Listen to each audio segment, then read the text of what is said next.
आदरणीय जीतू पटवारी जी, पूर्व अध्यक्ष अरुण यादव जी, राज्यसभा सदस्य विवेक तनखा जी। भैया मंच खाली करो, पुलिस का कहना है मंच टूट जाएगा। जो पीछे मंच की स्थिति मंच पीछे से खाली करे। भैया मंच पे अतिथि चंडी रहे, क्योंकि उनको प्रोटोकॉल के द्वारा बोल दिया गया है कि मंच में संख्या ज्यादा है। मेरा अनुरोध है मंच के मेरे साथियों से, मंच को थोड़ा सा खाली कर दे, क्योंकि पुलिस व्यवस्था ने यहाँ पर अभी बोल दिया। दिनेश जैन जी बहुत हमारे बीच, हमारे विधायक कमल पटेल साहब जिला अध्यक्ष जी अनुरोध है कि उधर से सबको भी आगे की कुर्सियों पे बैठे। भैया ये मंच पूरा खाली करना पड़ेगा, पीछे जो लोग खड़े हैं, क्योंकि ये मंच का बोल दिया गया है कि मंच कमजोर हो सकता है। अरुण यादव जी हमारे बीच इस देश के सबसे तेज और युवा नेता हमारे बीच है। मैं अनुरोध करना चाहता हूं आप सभी से कि कृपया व्यवस्था बनाकर रखें। देश की और कांग्रेस पार्टी के हित में हम सब लोग यहाँ एकत्रित हुए हैं महेश परमार जी के नेतृत्व में। हमारे बीच सचिन पायलट जी, हमारे बीच अरुण यादव जी, हमारे बीच विवेक तनखा जी और मध्य प्रदेश के मुखिया श्री जीतू पटवारी जी और हमारे राज्य प्रत्याशी महेश परमार जी। सचिन पायलट जी के लिए एक बार जोर से नारा लगाएं। सचिन पायलट, जीतू पटवारी, अरुण यादव, महेश परमार, महेश परमार। मैं सर्वप्रथम अतिथियों के स्वागत के लिए हमारे दोनों ही अध्यक्ष मुकेश भाटी जी और कमल पटेल जी से अनुरोध करता है कि हमारे सभी अतिथियों का स्वागत करें। हमारे दोनों अध्यक्ष भैया आप लोग बैठ जाए। महेश परमार जी सभी से एक से मिलेंगे। अभी महेश परमार जी कहीं नहीं जाएंगे, आप बैठे। जीतू पटवारी जी हमारे मध्य प्रदेश कांग्रेस के मुखिया। मेरा अनुरोध है मुकेश भाटी जी से और कमल पटेल साहब से कि कृपया हमारे सभी अतिथियों का स्वागत करें। सभी अतिथियों का स्वागत करें। मुकेश भाटी जी और कमल पटेल साहब, मैं मुकेश भाटी जी से अनुरोध करूंगा कि आए और स्वागत भाषण दें। आदरणीय मुकेश भाटी जी, मुकेश भाटी जी आए और स्वागत भाषण दें। आदरणीय मुकेश भाटी जी।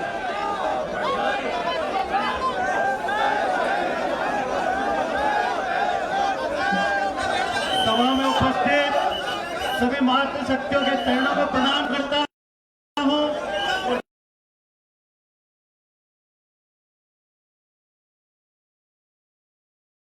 सभा में उपस्थित सभी कांग्रेस परिवार के साथियों के चरणों में प्रणाम। उज्जैन महाकाल की नगरी में उज्जैन आलोट लोकसभा क्षेत्र के प्रत्याशी के लिए राजस्थान की वीर भूमि से पधारे आदरणीय सचिन पायलट साहब,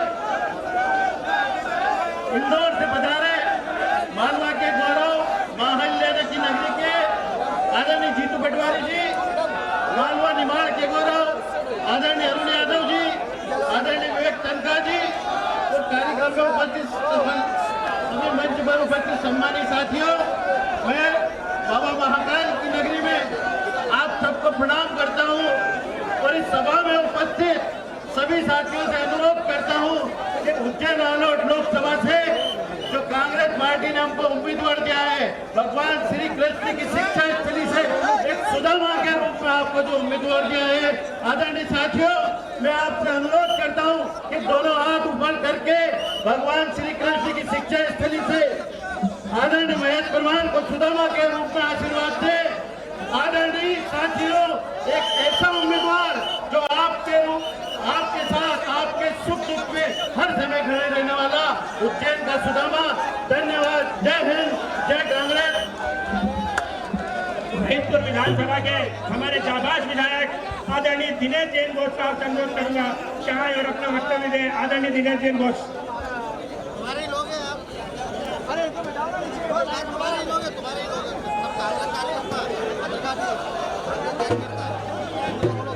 भारत माता की, भारत माता की, भारत।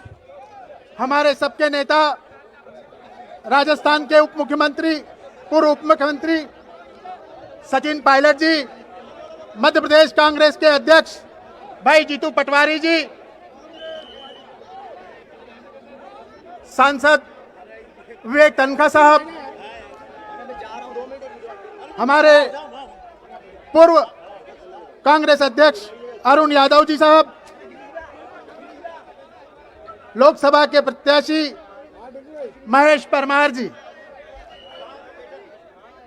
कांग्रेस के अध्यक्ष मुकेश भाटी जी, जिला ग्रामीण कांग्रेस के अध्यक्ष कमल पटेल जी,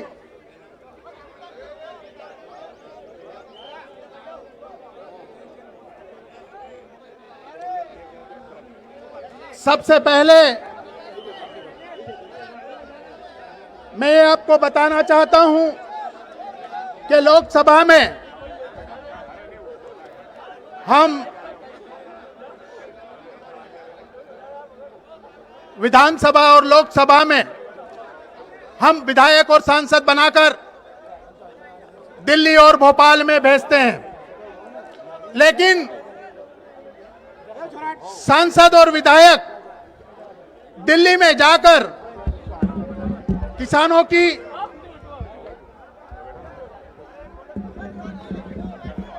समस्याओं को उठाए, लेकिन हमारे यहाँ के विधायक सांसद फिरोजिया जी लोकसभा में आज तक उनको जिन मुद्दों पर बात करना थी उन मुद्दों पर उन्होंने बात नहीं की।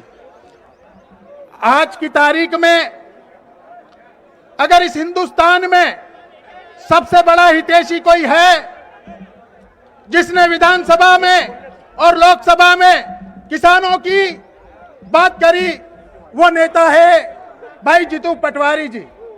जीतू पटवारी जी ने विधानसभा में किसानों के आय को दोगुने की बात करी और उनका किसानों का गेहूं का भाव 3100 रुपए क्विंटल में मिले, ये बात करी।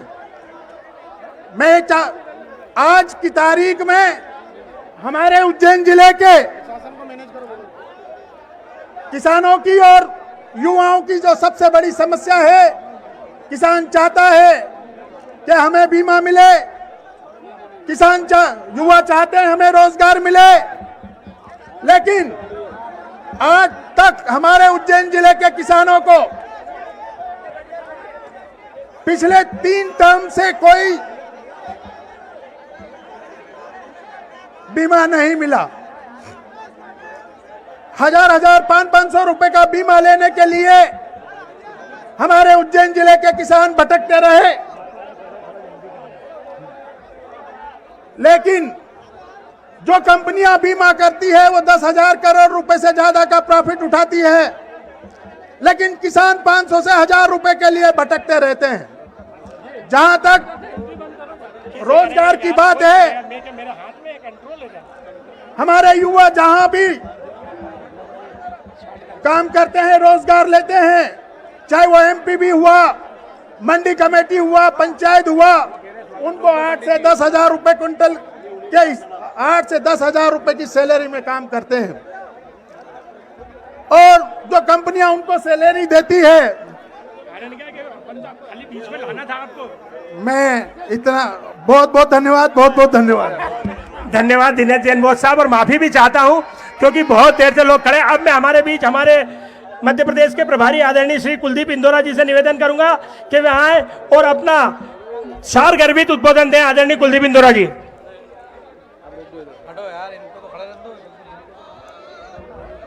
महाकाल की इस नगरी में आज हमारे बहुत ही हर दिल अजीज नेता, अखिल भारतीय कांग्रेस कमेटी के महासचिव और युवा दिलों की धड़कन आदरणीय सचिन पायलट साहब, हमारे बीच में प्रदेश के अध्यक्ष भाई जीतू पटवारी जी, हमारे पूर्व प्रदेश के अध्यक्ष अरुण यादव जी, हमारे राज्यसभा सांसद विवेक तनखा साहब, आपके यहाँ के उम्मीदवार भाई महेश जी परमार और हमारे जिला कांग्रेस कमेटी के अध्यक्ष भाई मुकेश भाटी और तमाम मंचासीन हमारे विधानसभा प्रत्याशी, तमाम पदाधिकारी और दूर दराज से आए हुए सभी मेरे भाइयों युवा सारथियों, आज देश में जिस तरह के हालात हम देख रहे हैं, तमाम लोग इस बात को समझ गए कि मोदी सरकार, मोदी जी सिवाय झूठ बोलने के अलावा इनके पास कोई बात नहीं है।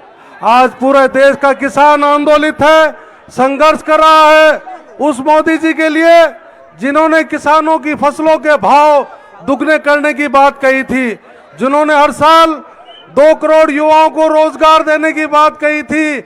आज मोदी जी, हम आपसे पूछना चाहते हैं, किसानों के फसलों के भाव तो दूर की बात है, आप हमारे जो समर्थन मूल्य की मांग को लेकर आज भी हमारा किसान सीमाओं पर डटा है, उसके लिए आपने क्या किया?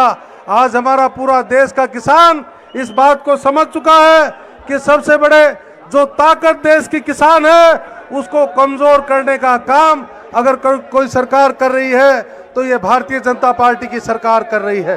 साथियों, युवा हमारा बेरोजगार घूम रहा है, देश में भ्रष्टाचार बढ़ रहा है। जिस प्रकार से आज इन लोगों ने भ्रष्टाचार फैलाया है, तमाम बातें आज लोगों के सामने आ चुकी हैं। इन तमाम बातों को रखने के लिए हमारे नेता आए हैं जो अपनी बात कहेंगे।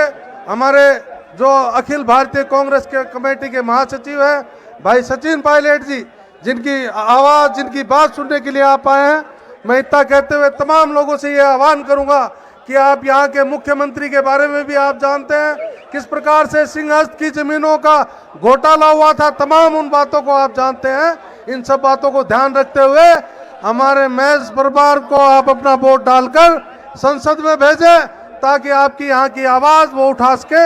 इतना कहते हुए बहुत बहुत धन्यवाद। जय हिंद। धन्यवाद आदरणीय इंदुरा जी। अब भैया एक आवाज रुक जाओ।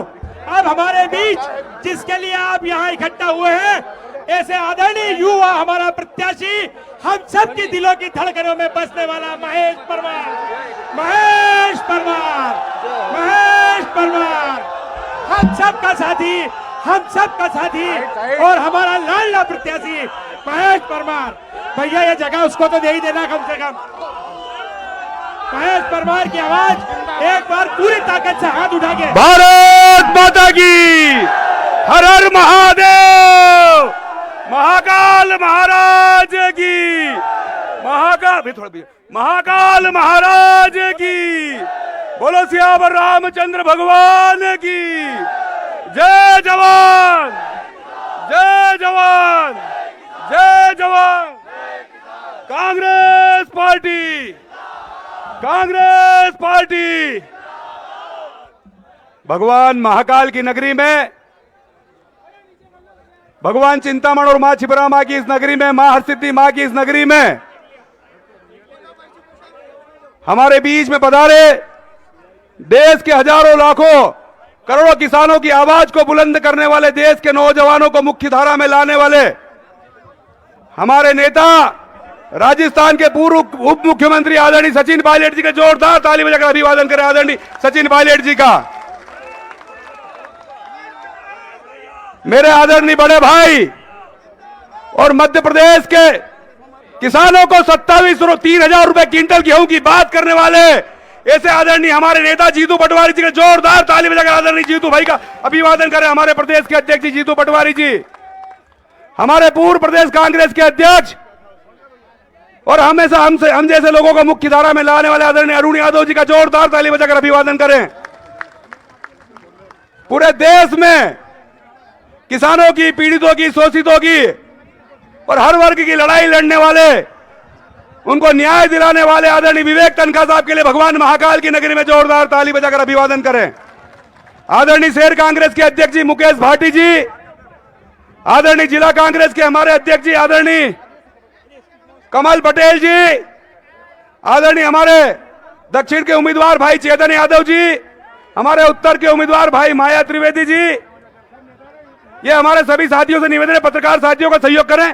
पुरुषोत्तम कहार जी, पुरुषोत्तम कहार जी, पुरुषोत्तम भैया, पुरुषोत्तम कहार जी, पुरुषोत्तम कहार जी, पुरुषोत्तम जी, सभी साथी, आदरणीय हमारे पूर्व सांसद सत्यनारायण पवार जी, पूर्व मंत्री बाबूलाल मालवी जी, आदरणीय मुरली मोरवाल जी, हमारे वरिष्ठ नेता आदरणीय मनोहर बैरागी जी, आदरणीय हमारे सभी साकिर भाई, हमारे सभी आदरणीय ब्लॉक कांग्रेस के आदरणीय अध्यक्ष जी, हमारे युवक कांग्रेस के अध्यक्ष जी, एनएसओ के अध्यक्ष जी, सेवा दल के अध्यक्ष जी, मंच पर सभी हमारे सम्मानित नेतागण आदरणीय अजीत सिंह जी और सभी हमारे परिवार के सभी वरिष्ठ नेतागण, और जिनके कारण ये सब मंच पर बैठे हमारे सभी वरिष्ठ नेतागण, सभी प्रभारीगण, सभी को नाम से जानता हूं, और हम सबको यह मंच पे बिठाने वाले, हम सब को नेता बनाने वाले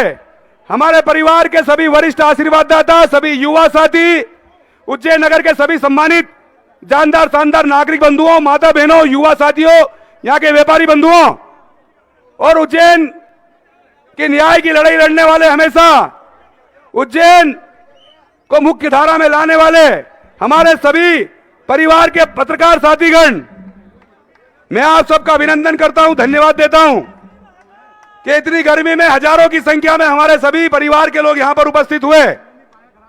आदरणीय जीतू पटवारी जी को, आदरणीय सचिन पायलट जी को हमें सुनना है, आदरणीय अरुण यादव जी को, विवेक तनखा जी को।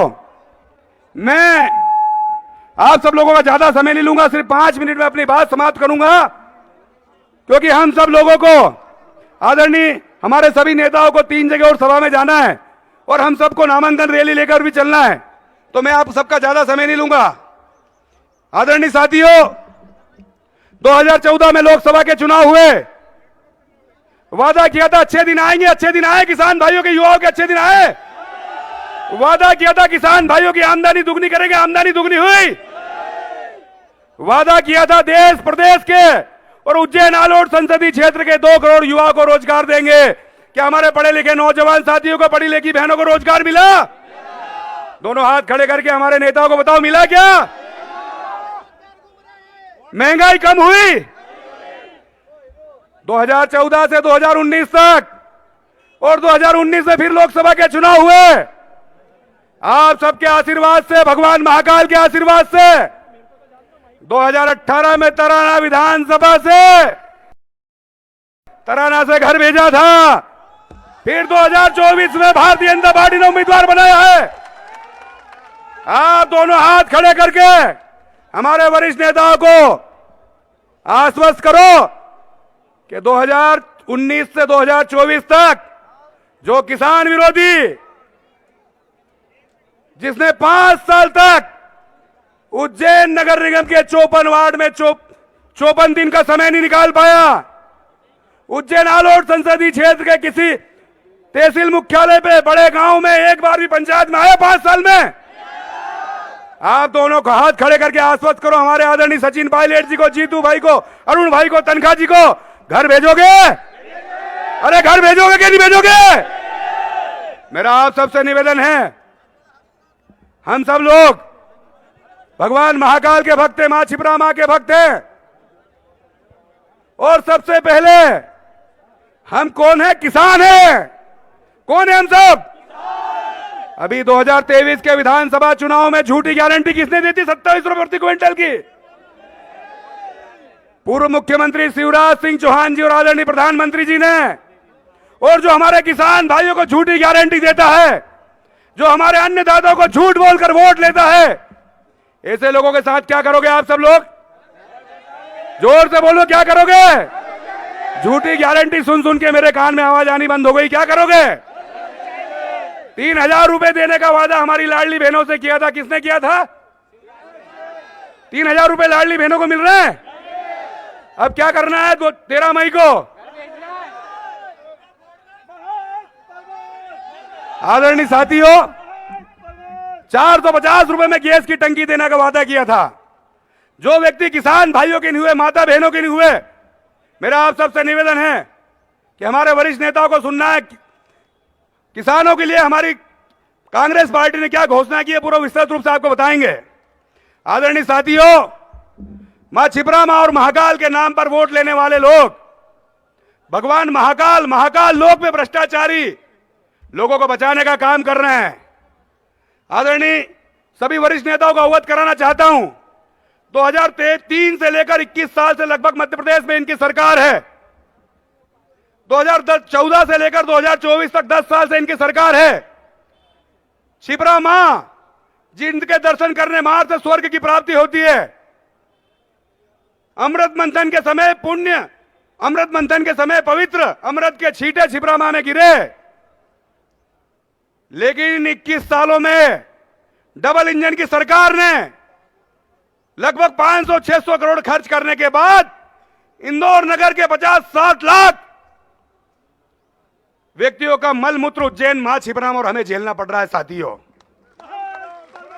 उज्जैन के गंदे नाले, आदरणीय मुख्यमंत्री जब तीसरी बार विधानसभा की टिकट लेकर आए, मां छिबरामऊ में डुबकी लगाई कि आज छिबरामऊ शुद्ध है क्या? मैं आपसे पूछना चाहता हूं, क्या इन 5 सालों में अनिल फिरोजिया जो लगभग लाखों वोट से यहां से जीत कर गए, क्या एक बार भी 5 साल में लोकसभा में या मां छिबरामऊ की गोद में बैठकर छिबरामऊ को शुद्ध करने के एक बार भी आंदोलन किया? मैं आपसे पूछना चाहता हूं साथियों।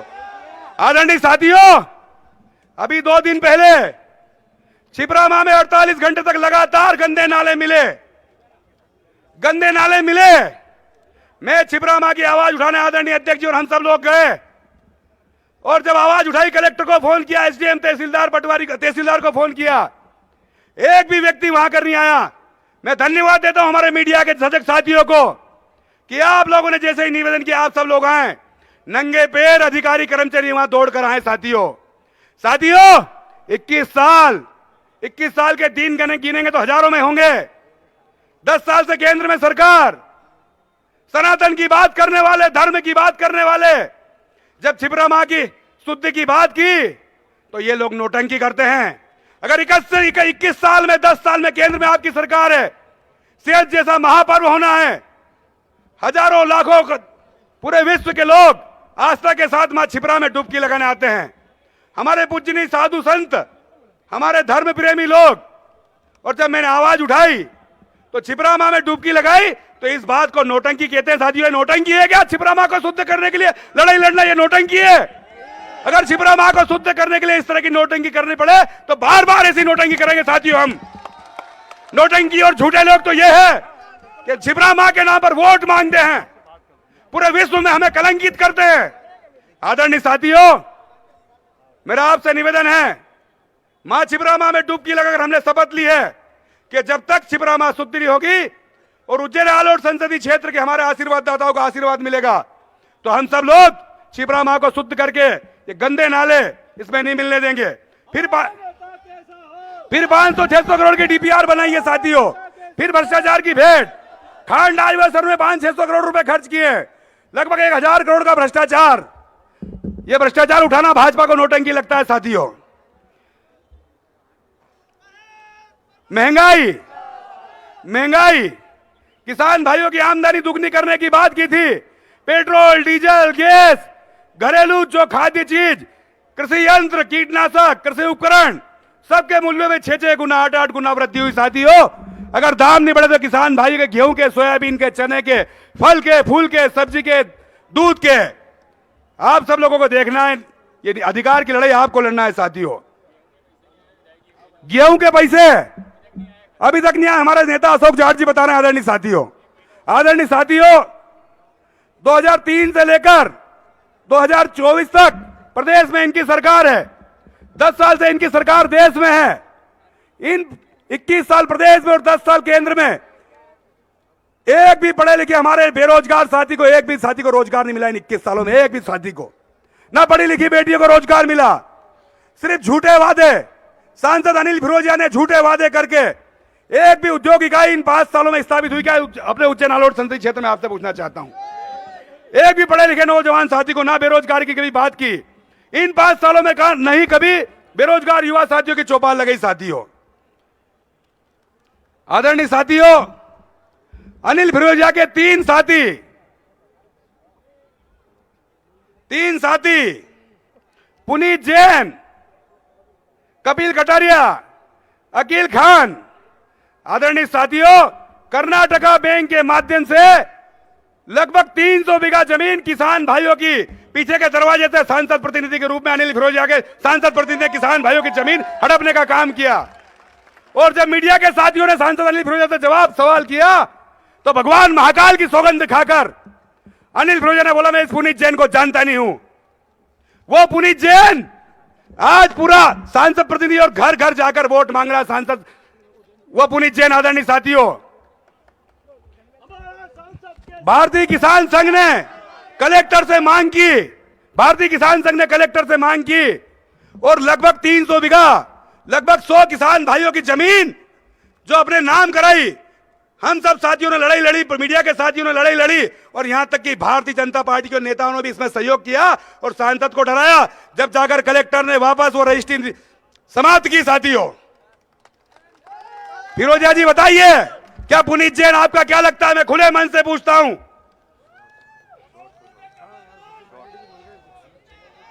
पूरे 5 साल फिरोजिया जी धंधेबाज लोगों से घिरे रहे। साथियों, 5 साल में पहले 5 साल विधायक रहे, फिर अभी सांसद रहे। 20 से 25% कमीशन में विधायक सांसद निधि, विधायक निधि दी। साथियों, 5 साल में उपलब्धि 0।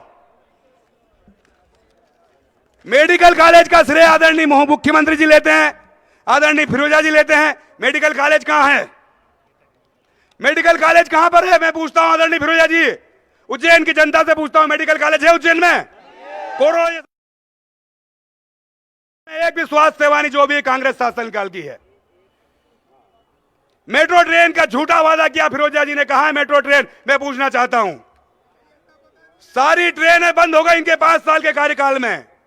उज्जैन में पेयजल का भीषण गंभीर संकट, एकमात्र गंभीर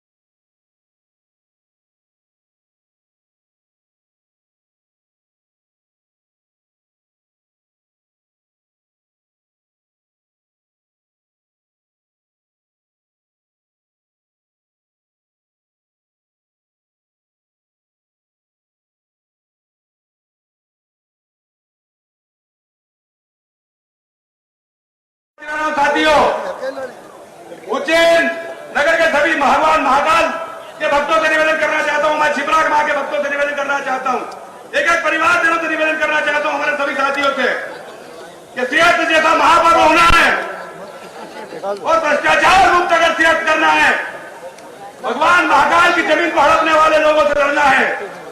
मित्रों, लालपुर में 300 करोड़ में भगवान महाकाल की जमीन प्राधिकरण को इन लोगों ने बेची है।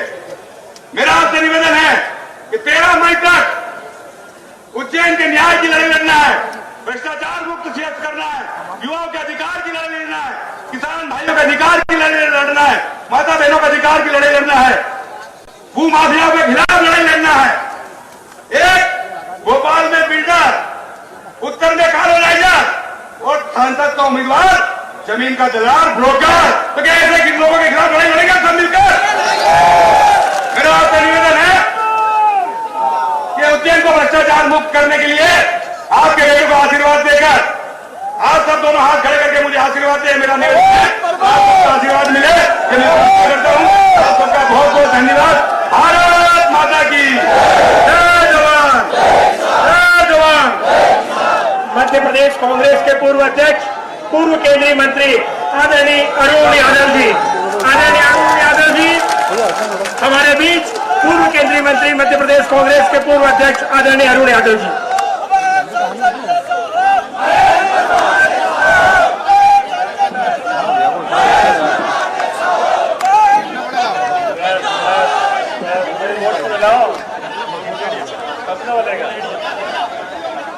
बोलिए जय श्री महाकाल, भारत माता की। मंच पर आगे मंच पर आसीन हमारे सबके बहुत ही चहेते अखिल भारतीय कांग्रेस कमेटी के महासचिव और संसद में मेरे साथी आदरणीय सचिन पायलट जी, मंच पर आसीन हमारे प्रदेश कांग्रेस कमेटी के सम्मानीय अध्यक्ष भाई जीतू पटवारी जी,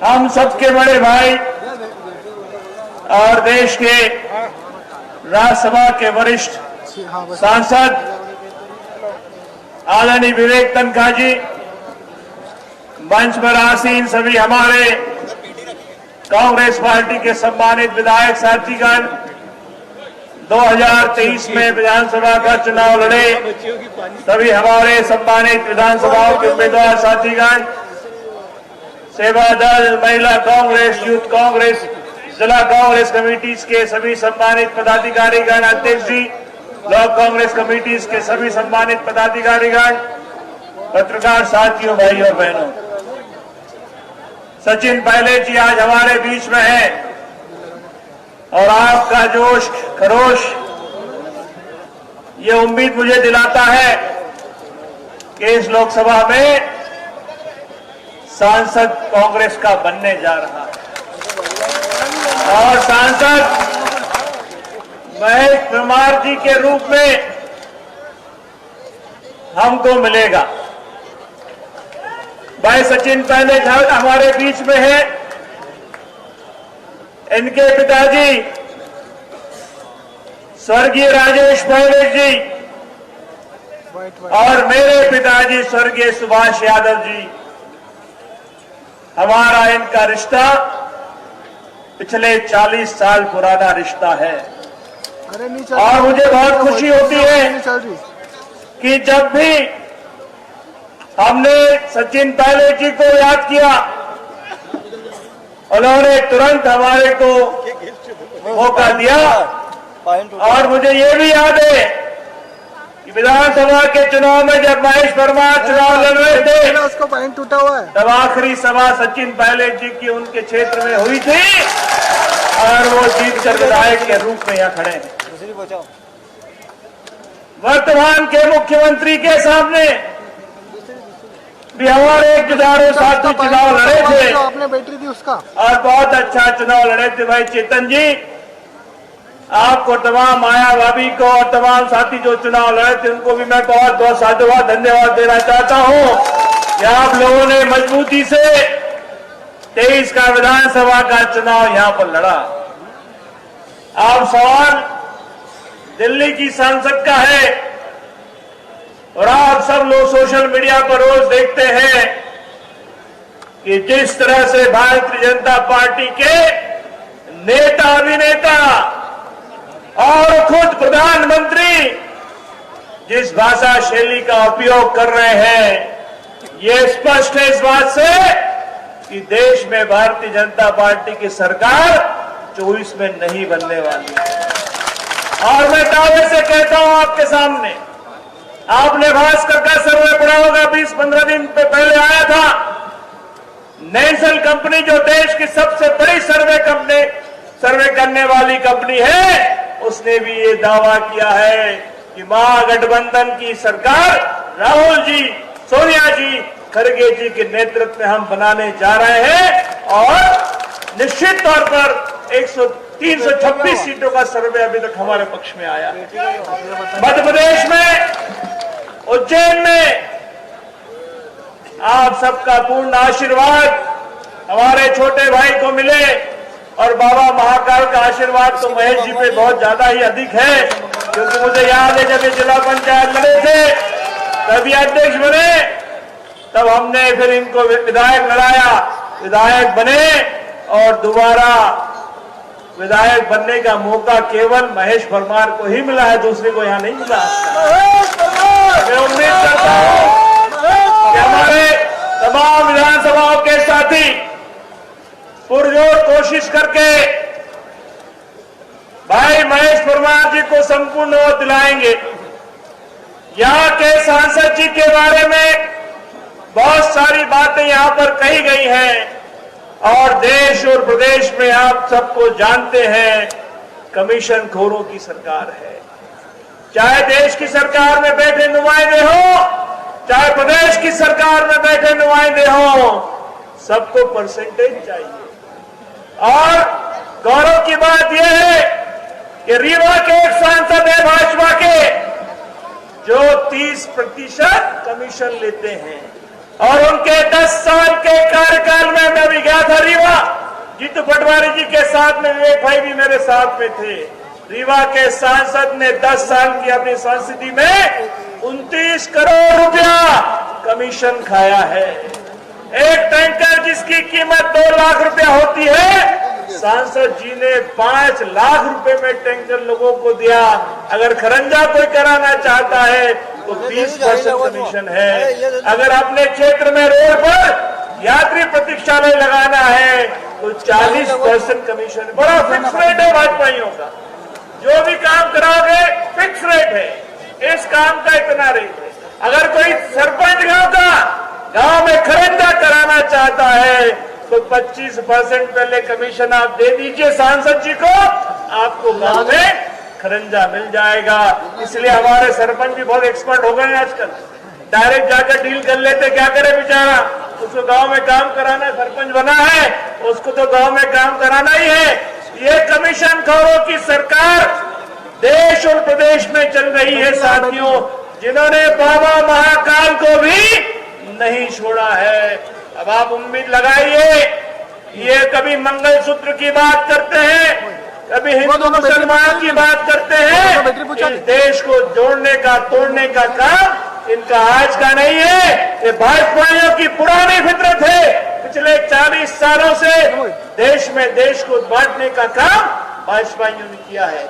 लेकिन मुझे पूर्ण उम्मीद है इस बार देश में महागठबंधन की सरकार हम बनाएंगे और मध्य प्रदेश में अभी तक का जो चुनाव हुआ है उसके अनुसार अभी 6 विधानसभा लोकसभा के चुनाव में से 3 सीटें कांग्रेस की झोली में जा रही है और 29 में से 15 से अधिक सीटें इस लोकसभा में हम लोग जीतेंगे और संसद बनकर हमारे साथ दिल्ली जाएंगे। महेश परमार जी से हमारी विशेष प्रार्थना आग्रह है कि आप सांसद चुनकर जब दिल्ली जाएं और इस क्षेत्र की जो महत्वपूर्ण योजना है उसके बारे में आप वहां पर काम करेंगे। राहुल जी के साथ में मिलकर, सचिन पायलट जी के साथ में मिलकर, विवेक तन्खा जी के साथ में मिलकर इस हमारे लोकसभा क्षेत्र के विकास की काम आप करेंगे। मैं बहुत बहुत धन्यवाद भाई सचिन पायलट जी को देना चाहता हूं कि वो अपने व्यस्त समय में से निकालकर आज हमारे बीच में वो आए हैं और आप सब साथी जो ऊर्जा के साथ यहाँ पर उपस्थित हुए हैं, आप सबसे से मेरा आग्रह है कि आप सब मिलकर मैं महेश परमार जी के पक्ष में मतदान कराएंगे। बहुत बहुत धन्यवाद। जय कांग्रेस, जय भारत। बहुत बहुत धन्यवाद आदरणीय अरुण यादव साहब। मैं अनुरोध करना चाहता हूं आदरणीय जीतू पटवारी जी से, इस मध्य प्रदेश की नहीं देश की आवाज, हम सब युवाओं के लाल, युवा हृदयों की धड़कन, आदरणीय जीतू पटवारी जी। भारत माता की। अरे वो बैटरी उसमें लगा दूं क्या? भारत माता की। माइक नीचे क्यों जा रहा है? बैटरी आदरणीय महाकाल की नगरी के सभी परिवारजन, इतनी बड़ी भरी गर्मी में इतनी बड़ी तादाद में आप सब यहाँ उपस्थित है, नजारा बता रहा है कि वक्त बदलने वाला है। आप लोग भगवान महाकाल का आशीर्वाद पूरी दुनिया से लोग इस पवित्र नगरी उज्जैन में लेने आते हैं। याद है मुझे जब आदरणीय नरेंद्र मोदी जी 2014 में चुनाव लड़ने की तैयारी कर रहे थे, तब उनके जो शब्द थे वो शायद आप लोग भूल नहीं जाए, इसलिए मैं याद दिलाना चाहता हूं। जो मंच पर आदरणीय सचिन पायलट जी है, आदरणीय अरुण यादव जी है, आदरणीय विवेक तन्खा जी है और सम्मानित पूरा हमारा जो मंच है, ये सब परिवार के लिए एक बार जोरदार आप तालियों से इनका स्वागत करें। साथियों, देश के प्रधानमंत्री ने 14 में देश के सामने जो सपने दिखाए आम जन को, परिवारजन को, देशवासियों को, उन्होंने भ्रष्टाचार रहित देश बनाने की बात कही, उन्होंने काले धन की बात कही, स्विस बैंक की बात कही, उन्होंने 15 लाख की बात कही, उन्होंने महंगाई के खिलाफ अलग जगाने की बात कही, उन्होंने किसानों को डबल इनकम की बात कही, 2 करोड़ रोजगार की बात कही, उन्होंने गंगा की सफाई की बात कही, चाइना को लाल आग की बात कही, याद है या भूल गए? उन्होंने कहा $5 ट्रिलियन की अर्थव्यवस्था बनाऊंगा, उन्होंने कहा 100 स्मार्ट सिटी बनाऊंगा, जिसमें उज्जैन का नाम भी था। उन्होंने कहा डॉलर के मुकाबले रुपये को मजबूत करूंगा। याद है? 10 साल चले गए, 10 साल देश की जनता ने उन पर भरोसा किया। उन्होंने नोटबंदी की और कहा जिस चौराहे पे खड़ा करो, अगर मेरी नियत पे खोट हो तो मैं सजा पाने को तैयार हूं। देश ने उनका साथ दिया, उनका साथ दिया। भीषण बेरोजगारी थी, अपने बच्चों को बेरोजगार रखा लोगों ने, पर नरेंद्र मोदी जी का सहयोग किया। उन्होंने ताली बजवाई कोविड में, आरती उतराई, मोबाइल की लाइट जलवाई। याद है या भूल गए? उन्होंने उनके लिए लोगों का समर्पण कितना था, उनके भक्तों का कितना था। 500 रुपए में भी पेट्रोल लेना पड़े तो भी मोदी को चुनेंगे। सुनते हैं हम वीडियो में। उनके प्रति आकर्षण, उनके प्रति 40 शहीद शहादत हो गई। पुलवामा में आज तक पता नहीं चला।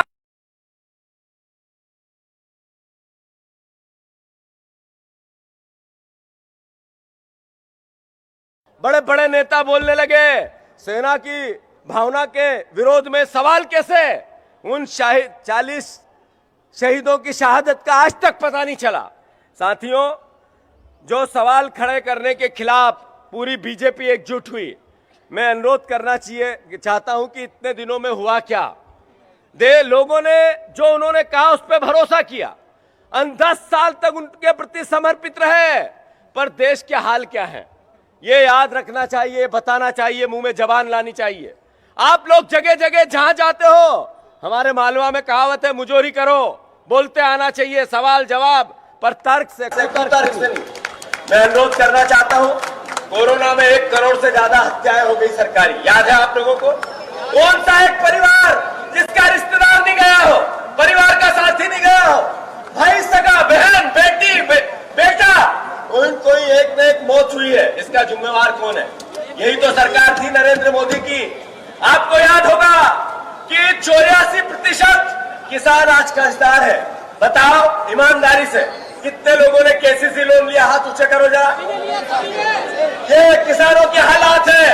नरेंद्र मोदी जी, आप से बेरोजगारी पहले 25 देशों आ गया है खाने पीने में सबसे महंगा, जिसमें यूरिया खाद की बोरी 50 किलो की थी, जो 400 रुपए में आती थी, आज 40 किलो की है और 1200 रुपए में आती है। एक परिवार जो पेट्रोल था 60 का था, बाबा रामदेव आए दाढ़ी वाले, उन्होंने कहा 30 का करवा दूंगा, कर दिया 100 का। याद है या नहीं है? भूले तो नहीं? अरे 85 रुपए का डॉलर हो गया, 58 का था, अब 85 का हो गया। क्या हालात है 10 साल में? मैं अनुरोध करना चाहता हूं, हम लोगों को याद होना चाहिए कि विश्व स्तर पर कर्ज लिए जाते हैं। देश पे 50 लाख करोड़ का कर्जा था, अब देश पे 255 लाख करोड़ का कर्जा है नरेंद्र मोदी के 10 साल में। याद रखो इन बातों को। 80 करोड़ लोग रोज मुंह भर भर के भाषण देते हैं नरेंद्र मोदी। पूरी बीजेपी, यहाँ के लोग, मोहन यादव मुख्यमंत्री भी, वो कहते हैं हम 80 करोड़ लोगों को राशन देते हैं। मतलब 80 करोड़ लोग आपने गरीब बनाए? सही है कि गलत? फक्र महसूस होता है इनको फ्री का राशन देने में। 100 भ्रष्टाचार के खिलाफ लड़ाई थी नरेंद्र मोदी जी की। भ्रष्टाचार के खिलाफ लड़ाई में हुआ क्या कि 141 लोगों पर ईडी और सीबीआई का केस चला, 141 पर। उसमें 121 लोगों ने बीजेपी ज्वाइन कर ली, और उसी में से आज एक महाराष्ट्र के नेता थे शरद पवार के भतीजे, उनकी बहू को क्लीन चिट कली दे दी कि जा 8000 करोड़ के घोटाले से तुझे क्षमा कर दिया। यह है नरेंद्र मोदी की नीयत, जिसका वो भरोसा देश को दे रहे थे। साथियों, इस 10 साल में क्या हुआ? देश की 17 सरकारें गिराई गई, 500 विधायक खरीद फरोख्त हुए, 200 सांसद इधर उधर हुए, दल बदल हुए। काला धन नरेंद्र मोदी कहते थे अच्छे दिन, तो उधर से आवाज आती थी आएंगे। याद है या भूल गए? काला धन स्विस बैंक से आना था, गांधी परिवार का था, 15-15 लाख उसी से मिलने थे। स्विस बैंक की लिस्ट नहीं आई, SBI की लिस्ट आ गई। देखी ना आप लोगों ने? अरे देखी कि नहीं देखी? जिसमें कोविड जब लोग अपने आप को समर्पित कर रहे थे, सब देना चाहते थे, तब भी नरेंद्र मोदी ने पूनावाला से 50 करोड़ रुपया भारतीय जनता पार्टी में डलवाया। अरे नरेंद्र मोदी काले धन की बात करते थे। एक कंपनी जिसकी कुल इनकम 181 करोड़, उस 181 करोड़ की कंपनी ने नरेंद्र मोदी जी और बीजेपी को 1100 करोड़ चंदा दे दिया। ये काला धन नहीं है तो क्या है? अरे 40 लोगों पे रिश्वत, ईडी सीबीआई की कार्रवाई हुई। अपने मध्य प्रदेश का भी एक शराब माफिया था, 34 करोड़ में जमानत हुई उसकी, उसने भी बीजेपी के खाते में 34 करोड़ रुपए डाल दिए बॉन्ड में। 500 करोड़ रुपए बीजेपी के हिसाब में ही नहीं मिले। कहा कहां से आए 500 करोड़? तो कहा हमारे ऑफिस के सामने कोई फेंक गया था, उससे आए। ये काला धन नहीं है तो क्या है? ये रिश्वत नहीं है तो क्या है? ये ब्लैक मनी नहीं है तो क्या है? देश ने भरोसा किया नरेंद्र मोदी जी पर। मिजोरम में बहनें नंगी घुमाई जा रही है, उनके साथ चीरहरण हो रहा है। ये देश बनाया नरेंद्र मोदी जी ने।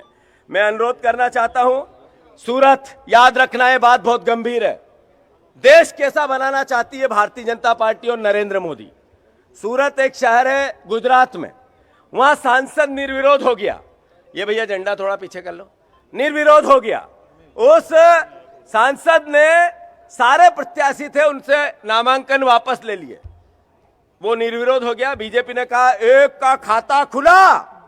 अब उस जनता का क्या दोष है जो वोट से सरकार चुनना चाहती है, वोट से जनप्रतिनिधि चुनना चाहते हैं, जो वोट डालकर अपने मत का अधिकार, अपना मौलिक अधिकार निभाना चाहते हैं? उस जनता की क्या गलती थी? देशवासियों, उज्जैन वासियों, बहुत मर्म की बात है, देश के प्रधानमंत्री देश में आने वाले समय में चुनाव ही नहीं हो, लोकतंत्र का शासन ही नहीं हो, ऐसा देश बनाना चाहते हैं। अरे 75 साल अमृत महोत्सव, ऐसा देश बनाएंगे, वैसा देश बनाएंगे, विश्व में नंबर 1 देश बनाएंगे। देश में विश्व का ग्लोबल नेता है नरेंद्र मोदी। ऐसी बीजेपी भाषा बोलती है, ऐसी बीजेपी भाषा बोलती है। और उस ग्लोबल लीडर ने 75 साल में बहस करवा दी कि संविधान की रक्षा करना है, लोकतंत्र की रक्षा करना है, आरक्षण की रक्षा करना है। बहस क्या है देश में? आरक्षण की रक्षा करना है, मत के अधिकार को बचाना है। अरे ये मीडिया दिन रात मेहनत करती है। लोकतंत्र को जिंदा रखने की सबसे बड़ी जिम्मेवारी विपक्ष के साथ साथ, जनता के साथ साथ मीडिया पर भी है। इन पर गोदी मीडिया, मोदी मीडिया आरोप लगते हैं। मोदी मीडिया, गोदी मीडिया का आरोप अच्छा नहीं लगता है, लगाना कांग्रेस को भी अच्छा नहीं लगता है, विपक्ष को भी नहीं लगता है। पर सवाल यह है देश कैसा बना? नरेंद्र मोदी ने हालात कैसे पैदा कर दिए? आप देखो कि जिस देश में फ्रीडम नहीं हो बोलने का, लिखने का, संवाद करने का, कमियां बताने का, अरे मीडिया का काम है विपक्ष की कमी भी बताती है, सत्ता पक्ष की बताती है। अभी अनिल फिरोजिया के लिए महेश ने इतनी बातें कही। मीडिया भी कई भूमि घोटाले में विपक्ष के साथ मिलकर इन घोटालों का पर्दाफाश किया। भला किसका हुआ? देश का हुआ, उज्जैन का हुआ। सामने तस्वीर आई, मीडिया के फ्रीडम पर पहरा लगने लगे। ऐसा देश बनाना चाहते हैं नरेंद्र मोदी। मैं इतना ही कहना चाहता हूं कि कांग्रेस पार्टी ने निर्णय लिया है 5 न्याय का। याद रखना, यह वीडियो सब जगह जाना चाहिए। कांग्रेस पार्टी इस भावना को अच्छे से समझती है कि इस देश की आधी आबादी है, जब तक वो आर्थिक ताकतवर नहीं होगी, आत्मनिर्भर नहीं होगी, तो फिर देश आत्मनिर्भर नहीं हो सकता है। हम सब बहनों को जो गरीब है 8,500 रुपया, 8,500 रुपया एक साल में 1 लाख रुपया हर बहन के खाते में डालेंगे। याद रखना आप लोग। मैं अनुरोध करना चाहता हूं, जो पढ़ा लिखा युवा है, जो ग्रेजुएट कर लिया है, जिसने ये कहा कि मेरे को नौकरी से पहले स्किल चाहिए, मैं काम धंधा करना चाहता हूं, उसके लिए भी कांग्रेस पार्टी, राहुल गांधी जी ने 5 न्याय की बात में एक न्याय, युवा न्याय, 1 लाख रुपया, 8,500 रुपया हर भाई के खाते में डालेंगे। जितने यहाँ किसान बैठे हैं, घर घर जाके बोलो, बीजेपी वालों को भी बताओ कि कांग्रेस पार्टी ने फिर निर्णय लिया है, किसान क्रेडिट कार्ड फिर से माफ होंगे, ऋण माफी होगी। याद रखो, ये घर घर बताओ, सबके ऋण माफी 13 मई, और बीजेपी किसान ऋण माफी। याद रख लेना, ये घर घर बताना है, बहुत जरूरी बात है। ये 3,000 रुपए की लड़ाई जब हम लड़ते थे तो आप सुनते थे या नहीं सुनते थे? अरे बोल के बताओ भैया, 3,000 का गला फट गया था। जो 3,000 रुपए गेहूं जिसको फिर बेचना हो, अभी तो 2250 किया, 5 लाख कुंटल गेहूं खरीदा, 5 लाख मेट्रिक टन गेहूं इस सरकार ने खरीदा ही नहीं, और गेहूं 2200 से ऊपर बिकेगा ही नहीं। बहनों के साथ 3,000 का धोखा शिवराज जी और मोहन भैया ने किया ही है। मैं मानता हूं कि 3,000 गेहूं जिसको बेचना है, बिना कहे पार्टी चाहे जो हो, पर सरकार पंजे की हो, सांसद महेश परमार हो, याद रखना। मैं अंत में इतना ही कहना चाहता हूं कि सचिन पायलट जी एक ऐसे नेता है जो पूरे देश में युवा इनसे आकर्षित होते हैं। ये जब जिस विधानसभा या लोकसभा में जाते हैं तो 100% वो सांसद या विधायक बनता है। महेश उसका उदाहरण है।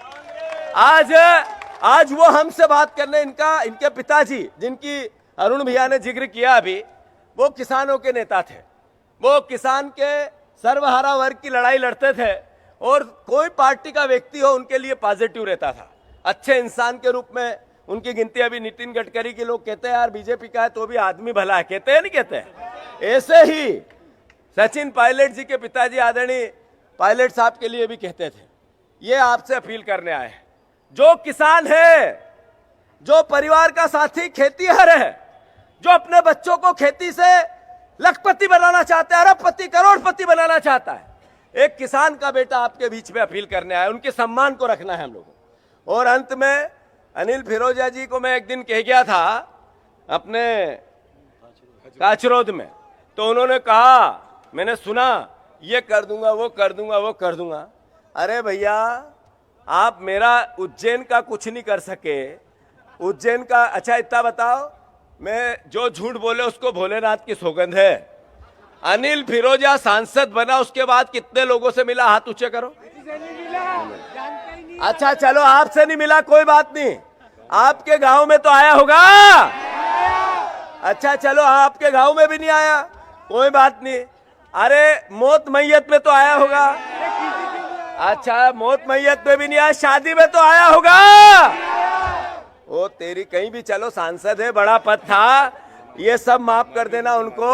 आप अच्छा, तुम्हारा गांव में कहीं कहीं 50 करोड़ रुपया 5 साल में मिला, तो कहीं 1-2 लाख तो दिया होगा, वो भी नहीं दिए। अच्छा चलो कोई बात नहीं, ये पत्रकारों से पूछना चाहता हूं मैं। पत्रकार भाइयों, ये यहाँ तो इनने फेल कर दिया इनको।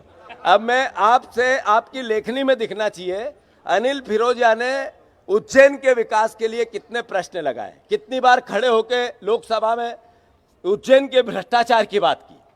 उन्होंने कितनी बार यहाँ जो झगड़ा चल रहा था, जो सीएस की जमीन का, उसको लेके कुछ लोकसभा में प्रश्न चिन्ह लगाए क्या? उन्होंने ऐसा क्या काम किया कि एक जनप्रतिनिधि का दायित्व उन्होंने निभाया हो, तो आप जिक्र करना उसका। और अगर नहीं निभाया हो तो लोकतंत्र बचाना है, आपकी लेखनी को बचाना है, आपके संवाद को बचाना है। आप हमें क्रिटिसिज्म करो तो हम आपकी सुने, आपका सम्मान रखें, ऐसा देश बनाना है। इसलिए सही का साथ आप भी दो। अंत में मुख्यमंत्री जी का अपना गृह क्षेत्र है। मोहन यादव जी हर हफ्ते यहाँ आते हैं, चाय पीते हैं, पान खाते हैं, कहीं किसी के यहाँ रात को चले जाते हैं, अच्छी बात है। और ये भी अच्छी बात है कि जिस शहर का मुख्यमंत्री होता है उस शहर को भी गौरव होता है। इसमें किसी प्रकार का कोई हम नेगेटिव बात करें ठीक नहीं है। पर मोहन यादव जी, आप यहाँ के मुख्यमंत्री है, तो यहाँ शराब माफिया बेखौफ क्यों घूम रहा है, उसकी लगाम क्यों छूट गई? इसका उत्तर तो प्रदेश की और उज्जैन की जनता मांगती है। कौन है शराब माफिया? मोहन यादव जी। ये भू माफिया उज्जैन से इंदौर पहुंच गया, वहां पे भी काम चल रहा है। आप यहां मुख्यमंत्री हो तो ये भू माफियाओं की लगाम क्यों छूट गई, इसका उत्तर दो। अरे आपको बताना पड़ेगा कि आप यहां मुख्यमंत्री हो। मुख्यमंत्री क्या होता है बताऊं? सिर्फ आदमी को औरत और औरत को आदमी नहीं बना सकता है, बाकी सब काम कर सकता है, याद रख लेना। अरे एक लाइन महाकाल के भ्रष्टाचार की अगर मुख्यमंत्री जांच की लिख दे तो कल हो जाए, जिसकी मूर्तियां उड़ी थी हमारे महाकाल लोक की। मैं अनुरोध करता हूं मोहन यादव जी, आप मुख्यमंत्री बने, आपको विधायकों ने नहीं चुना, आपको जनता ने भी नहीं चुना, आपको पर्ची ने, मोदी जी के पर्ची ने चुना। तो मैं अनुरोध करता हूं कि आप महाकाल लोक की आप जांच क्यों नहीं कराते हो, आप भ्रष्टाचार की जांच क्यों नहीं कराते हो? क्या कारण है कि उज्जैन के आप गृह मंत्री भी प्रदेश के हो, बीजेपी के सरपंच की उसकी पत्नी की हत्या हो गई, अपराध बेखौफ है, अपराधी बेखौफ है। इसलिए मुख्यमंत्री से सवाल बनते हैं या नहीं बनते हैं? अरे बनते हैं कि नहीं बनते हैं? और मैं, चेतन छोटा भाई है मेरा, मैं सभी जितने चुनाव लड़े हो, चाहे मुरली मोरवाल जी हो, चाहे हमारी माया भाभी हो, चाहे हमारे दिलीप भैया वहां से चुनाव लड़ रहे हो, और चाहे ये दो है ना, दो लोग उधर गए हैं, इनको खुद को पता नहीं है कि हम क्यों गए हैं। सुनो, इनको खुद को पता नहीं है कि ये क्यों गए हैं। अब वहां जाके हम तो, आओ भाई साहब भी आते तो यहां बिठाते सचिन पायलट जी के पास। जब तक मैं अध्यक्ष हूं, ऐसे दोगले लोगों के लिए पार्टी में जगह नहीं है, याद रख लेना, याद रखना।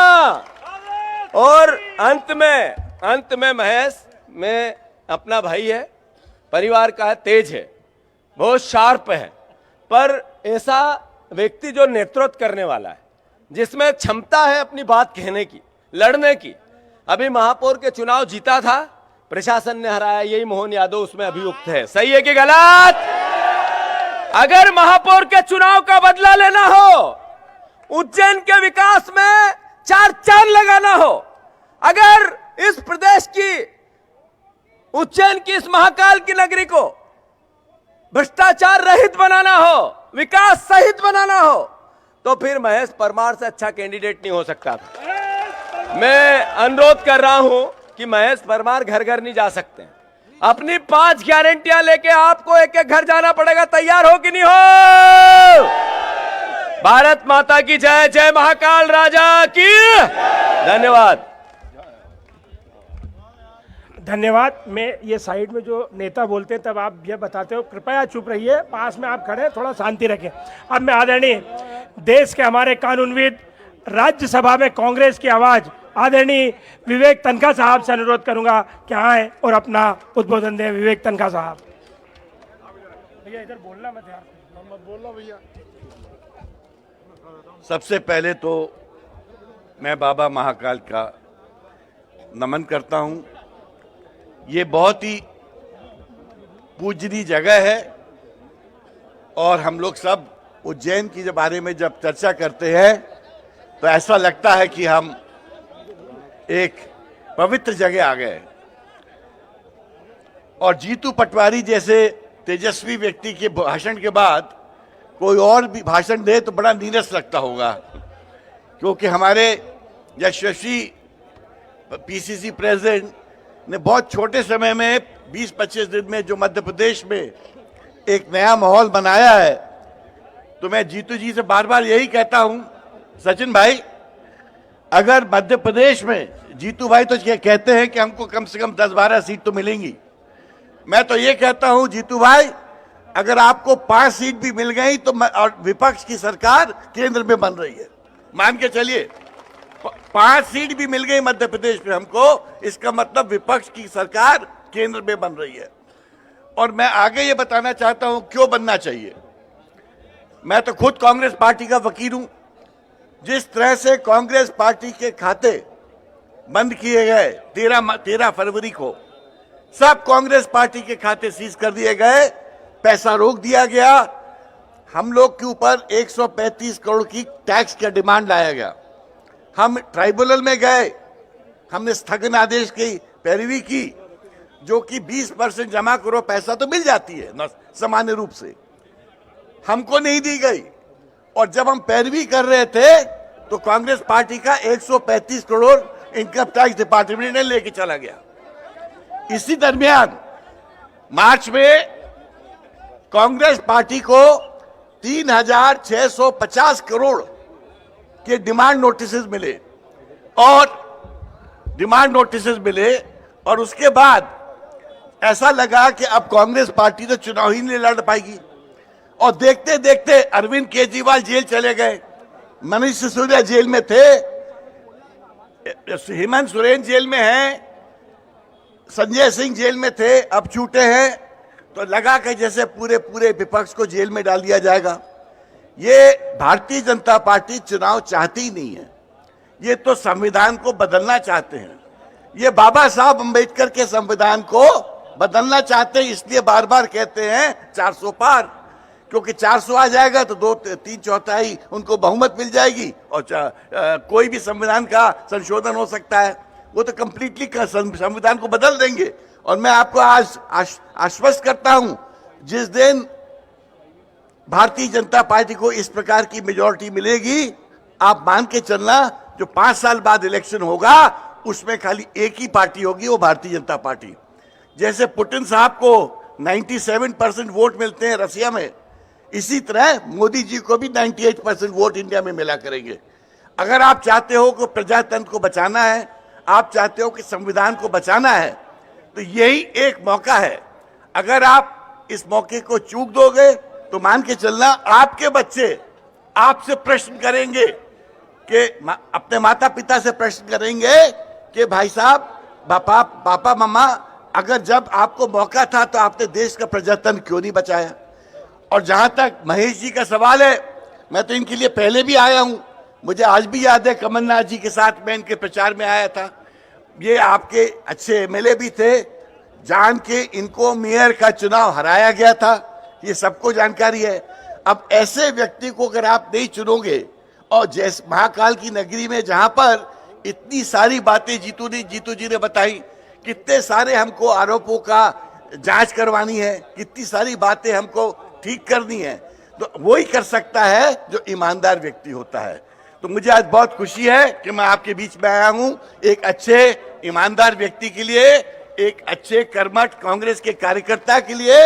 और जो आप वोट दोगे कांग्रेस को, वो वोट आप खाली कांग्रेस को नहीं दोगे, आप खाली महेश परमार को नहीं दोगे, आप देश के संविधान के बचाने के लिए भी दोगे, आप देश के प्रजातंत्र के लिए भी दोगे, आप देश को जनतंत्र को मजबूत करने के लिए दोगे। सबसे बड़ी बात, अपने देश की एकता और अखंडता बरकरार करने के लिए दोगे। थैंक यू, जय हिंद। अब हमारे बीच जो आने वाले हैं उनको मैं यहां से नहीं बुलाऊंगा, यहां से लेकर आखिरी कोने तक की आवाज आदरणीय सचिन पायलट जी के लिए। आदरणीय सचिन पायलट जी इस देश की आवाज, हम युवाओं की आवाज। आप सब जब तक सचिन पायलट जी यानी आ जाए बोलते रहेंगे। आदरणीय पायलट साहब।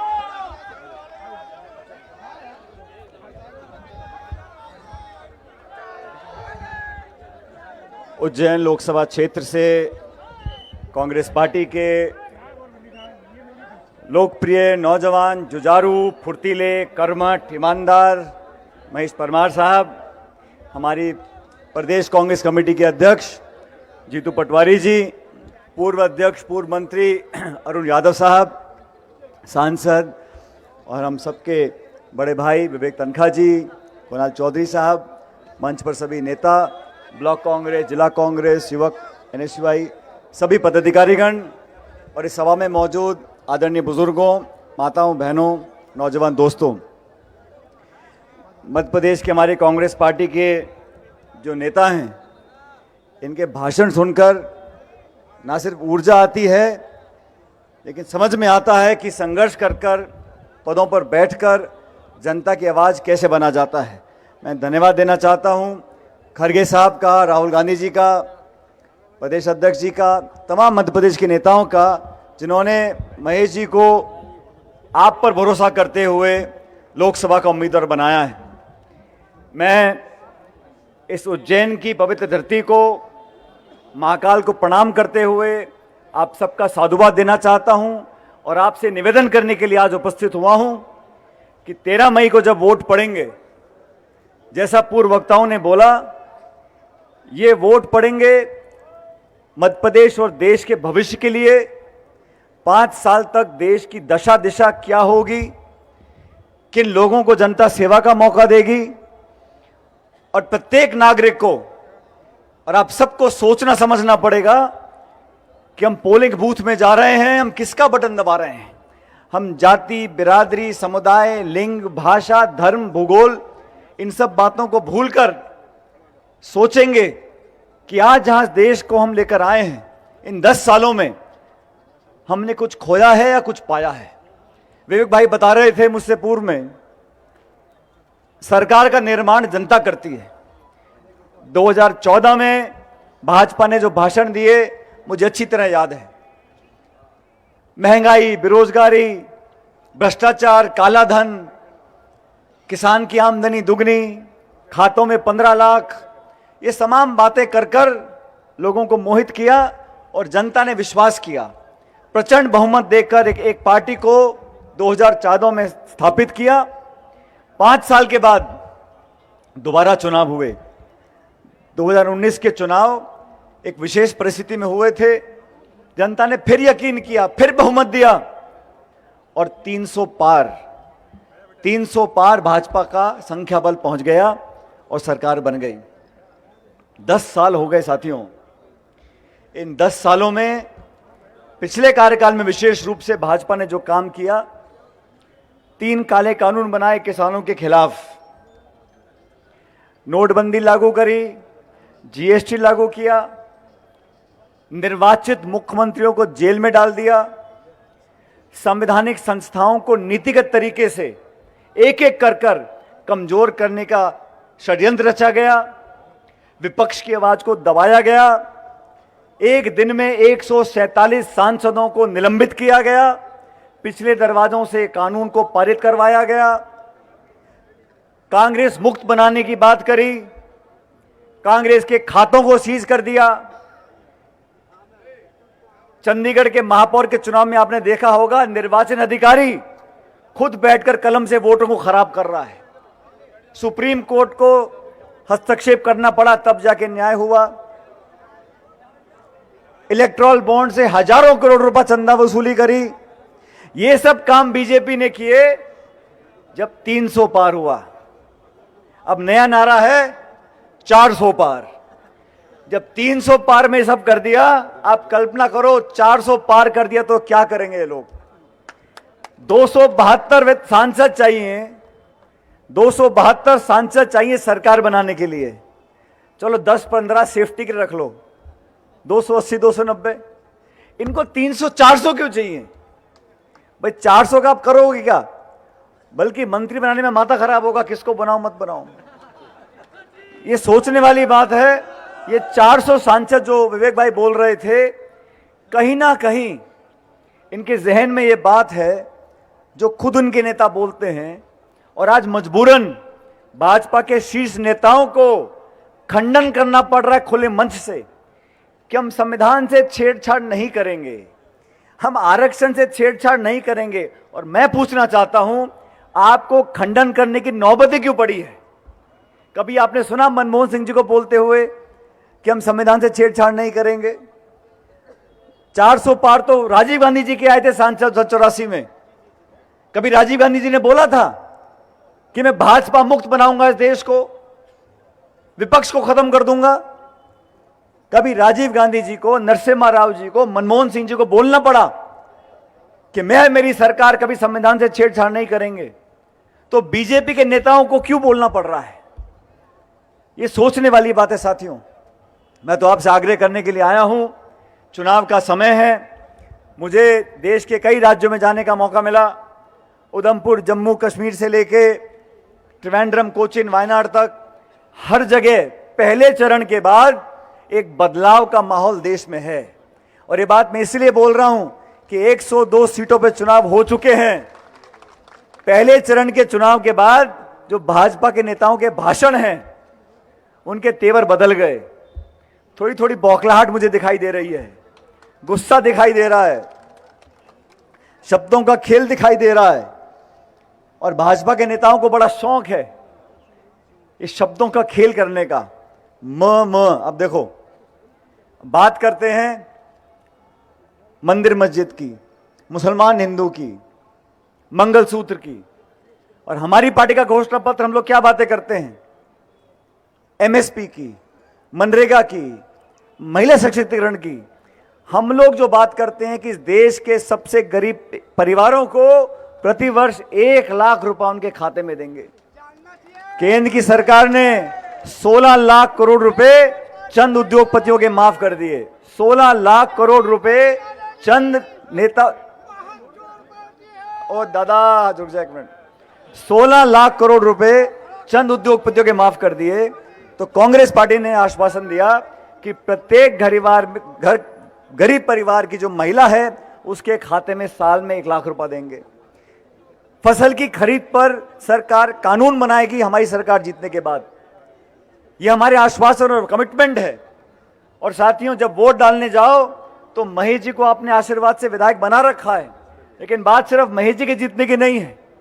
बात यह है कि देश में अगर बदलाव लाना है, इस देश में सब लोगों की भागीदारी सुनिश्चित करनी है, तो हम लोगों को कांग्रेस पार्टी को जिताना है। आज आप सब लोग यहां एकत्रित हुए हो। अभी अरुण जी ने भाषण दिया। अरुण जी को मैं लंबे समय से जानता हूं, स्वर्गीय सुभाष जी के समय से। मैं और अरुण यादव जी एक साथ प्रदेश अध्यक्ष बने थे। हम लोगों ने लंबा संघर्ष किया। और जीतू भाई जो आज प्रदेश अध्यक्ष हैं, इनको जानता हूं जब ये युवक कांग्रेस में थे। और कर्नल साहब से विवेक तनखा जी के जो मुशरान साहब थे, उन सबसे पुराना पारिवारिक नाता है। तो हम चारों पांचों 6 लोग आज आपके बीच में उपस्थित हुए हैं हमारे भाई के लिए वोट मांगने, समर्थन मांगने, आशीर्वाद मांगने। और मैं जानता हूं आप सब लोग इनको कामयाब बनाओगे। अब ये तराना में चुनाव लड़ रहे थे, मैं चुनाव प्रचार करने वहां पहुंचा और मुझे बता रहे हैं जब से देश आजाद हुआ है तब से तराना से दूसरी बार कोई विधायक नहीं बना। आपके आशीर्वाद से पहली बार दूसरा व्यक्ति चुनकर गए हैं।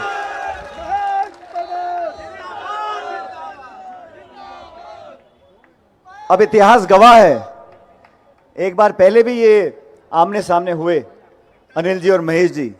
तब कौन जीता? हम तो सिर्फ इतिहास की बात कर रहे हैं। 2 बार तो इतिहास बना दिया। ये तराना से कोई 2 बार जीतता नहीं था। आप लोगों से आग्रह किया और मुझे वो मीटिंग अच्छी तरह याद है। बहुत जज्बाती हो गए थे महेश जी, लेकिन मन से भाषण दिया, लोगों के गले वो बात उतरी और इतिहास में पहली बार दूसरी बार कोई सांसद बना आपके आशीर्वाद से। अब जब महेश जी को तो अनुभव नहीं था, इतना बड़ा कद नहीं था, तब अनिल जी को हरा दिया था। तो अभी तो बिल्कुल दूसरी बार के विधायक हैं। तो इस बार निश्चित रूप से उज्जैन लोकसभा क्षेत्र से महेश जी को अपना आशीर्वाद, अपना वोट दो, ताकि दिल्ली में जाकर आपके लिए पूरी ताकत से संघर्ष करें, इस क्षेत्र के विकास में योगदान डालें। और मैं आपको बताना चाहता हूं, जो पूरे देश में चल रहा है, ये अखबार में, टेलीविजन में, होर्डिंग में, बैनर, पोस्टर, व्हाट्सएप, विश्वास मत करो। देश में नीचे नीचे एक हवा चल रही है। लोग ऊब गए हैं। वही आश्वासन, वही जुमले, वही वादे, वही बातें कर करके लोग थक चुके हैं। किसान फसल का दाम चाहता है, नौजवान रोजगार चाहता है, सब लोग मान सम्मान चाहते हैं, भागीदारी चाहते हैं। चंद लोगों के लिए हमारे हवाई अड्डे, रेलवे लाइन, हमारे पोर्ट, हमारे बिजली घर, खाने चंद लोगों को आप दे रहे हो। हम चाहते सब लोगों की भागीदारी हो। हमने वादा किया है, नरेगा जब सोनिया गांधी ने बनाया था कानून, मनमोहन सिंह जी की सरकार में, बहुत मजाक उड़ाया भाजपा के लोगों ने। आज जब सूखा पड़ता है, गांव के गांव पलायन कर जाते हैं, नरेगा के माध्यम से लोगों को 100 दिन का कानून बनाया इस देश के अंदर, वो कांग्रेस पार्टी ने बनाया है। और अगली बार सरकार जब बनेगी तो कम से कम जो दिन का दिहाड़ी है वो 400 रुपये हम करने वाले हैं। हम चाहते हैं गरीब की जेब में पैसा आए, और ये तब होगा जब महेश जी को आप प्रमोट कर दो। और मैं तो कहा महेश जी को, मैंने कहा आप सोचना शुरू कर दो, आप जीतोगे तो तराना में उपचुनाव होगा, वहां किसको चुनाव लड़ाना है जीतू जी को बता दो कान में जाकर। तो मेरा साथियों, बहुत देर से आप लोग बैठे हो, मैं एक बार पुनः आपसे निवेदन कर रहा हूं। मैं सारे काम छोड़कर आज आपके बीच में आया हूं। हम सब मिलकर आपके बीच में आए हैं आग्रह करने के लिए कि आप लोग पूरे मन से महेश जी को जिताकर भेजो। इनके साथ कंधे से कंधा मिलाकर हम सब उज्जैन के विकास के लिए काम करेंगे। अब दोनों हाथ खड़े करके आप मुझे आश्वासन दो कि महेश भैया की नैया पार लगानी है। Congress party, Congress party, Congress party. बहुत बहुत धन्यवाद। राम राम सा। प्रदेश कमेटी के अध्यक्ष कमल पटेल जी से अनुरोध है कि आभार करें। कमल पटेल साहब, तो रवि राय जी से अनुरोध है। आप सभी लोग पधारे, आप सभी का बहुत बहुत धन्यवाद। और सभी लोगों को हमारे विधायक महेश जी परमार साहब के साथ रैली के रूप में चलना है। हमारे जन जन के नेता, कांग्रेस पार्टी के हीरो हमारे भाई महेश परमार जी की इस नामांकन रैली में पधारे हमारे शीर्ष नेतृत्व श्री सचिन पायलट जी। नामांकन रैली में हम सब साथी साथ में चले गए। प्रदेश कांग्रेस के अध्यक्ष श्री जीतू पटवारी जी, हमारे बीच में अरुण यादव जी, हमारे बीच में कुलदीप इंदोला जी, तमाम हमारे कुणाल चौधरी जी, सभी साथीगण हमारे भाई महेश परमार को शक्ति देने के लिए, महेश परमार को ताकत देने के लिए और हम सबको ऐसे उद्बोधनों के माध्यम से इस भारतीय जनता पार्टी की रैली की नेताओं से लड़ने की तो ताकत आप लोगों ने दी है। मैं आप सभी नेतागण, माननीय विवेक तनखा जी, माननीय सचिन पायलट जी, सभी साथी महेश परमार को कंधे पर लेकर के नामांकन रैली के रूप में कलेक्टर कार्यालय पे पहुंचेंगे। कलेक्टर कार्यालय पे महेश परमार को अपने कंधों पे लेकर, कंध कोई नहीं जाएगा, महेश परमार के साथ आप सब लोग नामांकन फार्म भरने जाएंगे। ये नामांकन फार्म मेरे जो हाथ में है, महेश परमार जी को नामांकन भरवाने के लिए हम सब साथी कदम से कदम मिला के कांग्रेस पार्टी जिंदाबाद, राहुल गांधी जिंदाबाद। सीधे रैली टावर जाएगी और टावर से अरे नीचे ही आ रहे भाई साहब। महेश परमार के साथ में हम सब लोग रैली के रूप में नामांकन भरने चले। कांग्रेस पार्टी जिंदाबाद। सभी नेताओं को आभार। हम सब लोग कोठी नामांकन